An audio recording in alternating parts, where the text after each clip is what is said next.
పద్మశాలి సంఘం ఏలూరు జిల్లా ఆధ్వర్యంలో అధ్యక్షులు భవనర్సి గారి ఆధ్వర్యంలో ఈరోజు ఈ కార్యక్రమం జరుగుతుంది. గత 5 సంవత్సరాల నుంచి కూడా ఆనవాయితీగా జరుగుతున్న ఈ యొక్క కార్యక్రమాన్ని రాష్ట్రంలో ఉన్న పద్మశాలి కుటుంబీకులందరూ కూడా పాల్గొని ఘనంగా అమ్మవారికి అయ్యవారికి ఈరోజు బట్టలు సమర్పించుకుంటాం, అమ్మవారికి సారే చీర సమర్పించుకుంటాం. ఈ యొక్క కార్యక్రమం ఆనవాయితీగా జరుగుతుంది. మరి భృగమహర్షి చతుర్ముఖ బ్రహ్మకి 9 మంది నవబ్రహ్మలు. వాళ్ళలో భృగమహర్షికి దాత విధాత లక్ష్మీదేవిని శ్రీమన్నారాయణకి ఇచ్చి కళ్యాణం చేశారు. దాత కొడుకు మృకండు కొడుకు మార్కండేయుడు కుమారుడు భావనర్ స్వామి. మరి ఆయనకి 101 మంది సంతానం.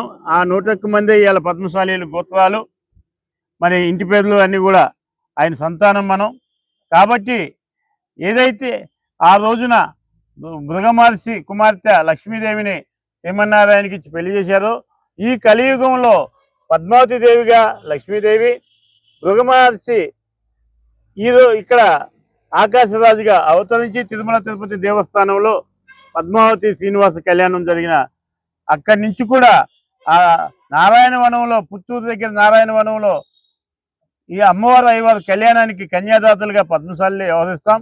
అక్కడే కాకుండా అహోబెలంలో, ఎగువ అహోబెలంలో, దిగువ అహోబెలంలో సంవత్సరం ముందే ఈ సంవత్సరం సారే చీర జరిపి కన్యాదాతలుగా వ్యవహరిస్తే మళ్ళా వచ్చే సంవత్సరానికి పద్మశాలి సత్వం నుంచి డ్రా పద్ధతిలో వచ్చే సంవత్సరం ఎగువ అహోబెలం కన్యాదాతలు ఎవరు, దిగువ అహోబెలం కన్యాదాతలు ఎవరు అనేది నిర్ణయించుకొని సంవత్సరం ముందు నుంచే ప్రకటించుకొని అక్కడ కార్యక్రమం గవర్నమెంట్ వాళ్ళు అక్కడ ఉన్న మఠాధిపతుల ఆధ్వర్యంలో జరుగుతుంది.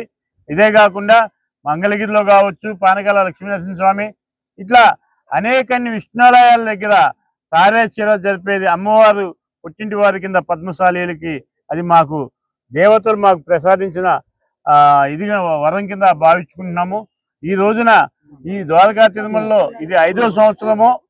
ఈ ఆంధ్రప్రదేశ్ పద్మశాలి సంఘం నుంచి ఇక్కడ ఉన్న మైలవరం జమీందార్ మన ఈ గుడి ధర్మకర్త అయినటువంటి సుధాకర్ రాజు గారిని కలిసి ఆ రోజు నుంచి వాళ్ళ వరకు మేము ఆనవాయితీగా కళ్యాణం జరిగే రోజు మాత్రమే కన్యాదాతలు రీత్యా ఆ కళ్యాణం ప్రారంభించిన తర్వాత మేము సారే చీర జరుగుతుంది. ఇది మాత్రమే సాంప్రదాయబద్ధంగా చేస్తున్నాము. అందరూ కూడా ఇక్కడి నుంచి ఎప్పుడైనా సరే స్వామివారి కళ్యాణం జరిగే రోజు గుర్తుంచుకొని స్వామివారి కళ్యాణం రోజు సారే చీర జరపడం అనేది పద్మశాలీల ఆనవాయితీగా భావించాలని మనం మరి అందరూ కూడా క్రమశిక్షణ పద్ధతిగా వెళ్ళి స్వామివారికి ఈ రోజున ఈ యొక్క సారే చీర సమర్పించుకొని మన యొక్క పద్మశాలీలు పుట్టింటి వారి కింద మన గౌరవం మనం దక్కించుకోవాలని కోరుకుంటున్నాం.